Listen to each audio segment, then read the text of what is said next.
This is Census 2 reaching out with the flow of sorrow. Let's begin the update on the current situation of the Middle East war. Iranian officials see control of the Strait of Hormuz as a key strategic interest and vital to their deterrence strategy. Iran seems to view control of the Strait of Hormuz as vital to restoring its deterrence after losing some against the US and Israel. Mohammad Mokber, advisor to Iran's supreme leader, told Iranian media that Iran's control of the Strait of Hormuz holds strategic value comparable to nuclear weapons. As an advisor to the supreme leader, his remarks are seen as partly reflecting the views of Iran's top leadership. Advisor Mokber emphasized that controlling a global economic choke point means that Iran has the ability to influence the world economy with a single decision. He also said Iran will never lose control of the Strait of Hormuz. These remarks align with analyses showing Iran's main strategic goal is gaining international recognition of its sovereignty over the Strait of Hormuz. Mokber's comparison of the Strait of Hormuz to the nuclear program also indicates the Iranian regime's evolving view of deterrence. It appears that Iran intends to use the Strait of Hormuz itself as a new means of deterrence going forward. Iran believes its deterrence methods, missiles, drones, proxy networks, and air defenses have failed to stop large-scale attacks from the United States and Israel. The Iranian leadership now places greater value on the Strait of Hormuz, as their usual deterrence methods have been significantly weakened. This trend indicates the Iranian regime is unlikely to easily concede control of the Strait of Hormuz in negotiations. Some hardline senior officials, such as Revolutionary Guard Commander Ahmad Baidi, now hold significant influence over regime decision-making. There is also analysis suggesting that if a situation arises during negotiations where they have to give up control over the waters, these officials may actually prefer choosing new conflicts and confrontations over compromise. Iran continues to demonstrate its control over the Strait of Hormuz, maintaining international tensions at a high level while simultaneously pressuring the United States to make concessions. On May 8, Iranian media released footage showing the Iranian Navy seizing the ship Jinriho in the Gulf of Oman and redirecting its course. The U.S. Department of the Treasury had already designated the vessel for sanctions in February 2026, citing that it transported millions of barrels of Iranian oil products after May 2025. This vessel has reportedly been operating as part of Iran's so-called shadow fleet since at least 2020. The vessel is owned by Ocean Kudos Shipping Company Limited, a Chinese firm also sanctioned for transporting Iranian oil products. The Jinriho has a record of making several trips between Basra in Iraq and the port of Fujairah in the United Arab Emirates, and it was recently found to be waiting in waters near Fujairah. However, according to maritime tracking data, there is a possibility that the vessel may have manipulated its location information. However, it's puzzling that the Iranian Navy seized a vessel owned by a Chinese company. Iranian media claimed it interfered with Iran's oil exports and harmed national interests. Jinriho likely attempted to cross the Strait of Hormuz without coordinating with Iran's military. Such actions are increasing the risks for commercial vessels and, as a result, are putting more upward pressure on international oil prices. The United States and Iran still have significant differences on key issues. In particular, Iran's nuclear program, the issue of stockpiling highly enriched uranium, and Iran's claim of sovereignty over the Strait of Hormuz remain major sources of conflict. Iranian Foreign Ministry spokesperson Esmail Baghaei said on May 8 that Iran is still reviewing the recent US proposal and will announce its position once a decision is made. He also stated on May 7 that Iran has decided to pursue a new form of negotiations through Pakistan, and added that for now, they have decided not to enter into direct nuclear talks. US President Donald Trump warned on May 8 that if Iran doesn't quickly accept the agreement, the US could launch another military attack. Secretary of State Marco Rubio also stated that the United States expects a response from Iran soon and hopes that it will lead to a serious negotiation process. The Iranian side still signals no intention to make concessions on key issues, maintaining a hardline stance on uranium enrichment and control of the Strait of Hormuz. Some analysts say that the delay in Iran's response is due to ongoing internal disagreements within the regime.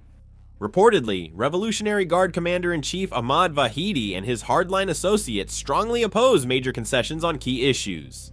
The United States maintains a maritime blockade against Iran, while Iran strengthens its sovereignty claims over the Strait of Hormuz. The U.S. Central Command announced on May 8 that since the start of the blockade operation on April 13, the U.S. Navy has redirected a total of 57 commercial vessels.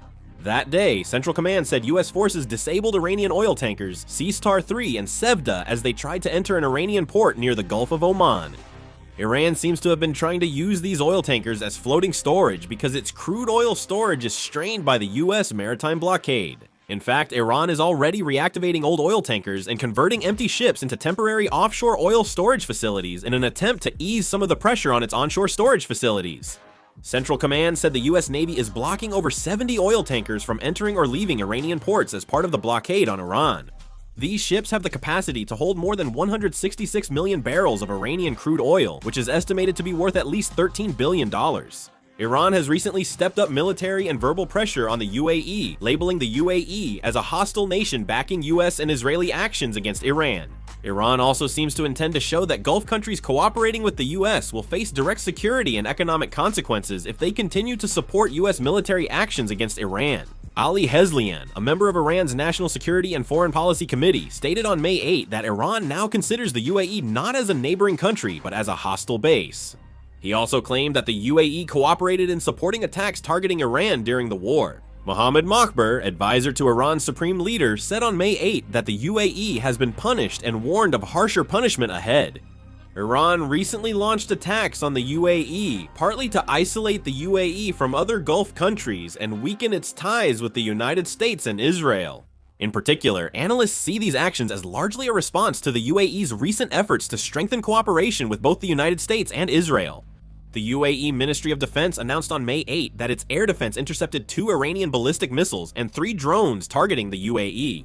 According to classified Russian documents obtained by The Economist, it has been revealed that Russia proposed a plan to provide Iran with thousands of drones and training for Iranian drone operators.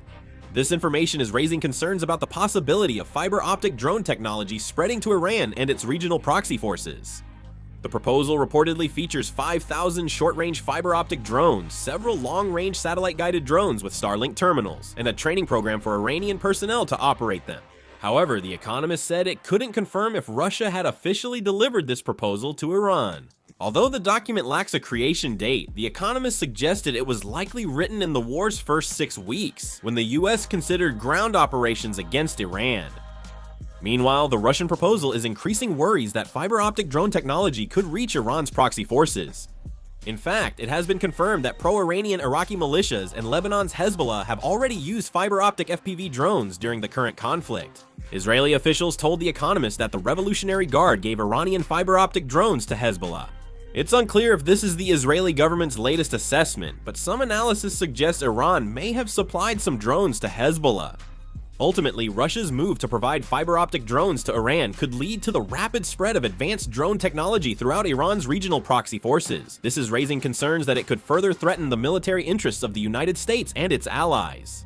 Hezbollah attacked the Israeli Army's 1st Golani Infantry Brigade headquarters near Nahariya in northern Israel, retaliating for the airstrike that killed the Radwan unit commander. Hezbollah likely chose this target because it saw the same symbolic importance as the Radwan unit's headquarters. This is because the Radwan commander who was killed at the time was also attacked while he was at the Radwan unit headquarters. Hezbollah launched a retaliatory rocket attack on May 8, targeting the Israeli military's Sharaga base south of Nahariya in northern Israel. This base serves as the headquarters of the 1st Golani Brigade in the Israeli Army's 36th Division. The Israeli military said they intercepted some Hezbollah rockets. The rest landed in open areas with no casualties. Hezbollah said the attack responded to Israel's ceasefire violation. They specifically mentioned Radwan unit commander Ahmed Ghalib Malik Balut's death in an Israeli airstrike on a church in southern Beirut on May 6th. On the same day, the Israeli military launched airstrikes on Hezbollah launchers used in attacks on northern Israel, responding to Hezbollah's rocket attacks. It has been reported that the airstrikes also included the Bekaa Valley region in Lebanon. If there is more news, I will make a video and upload it. That concludes the video. Thank you. Ja.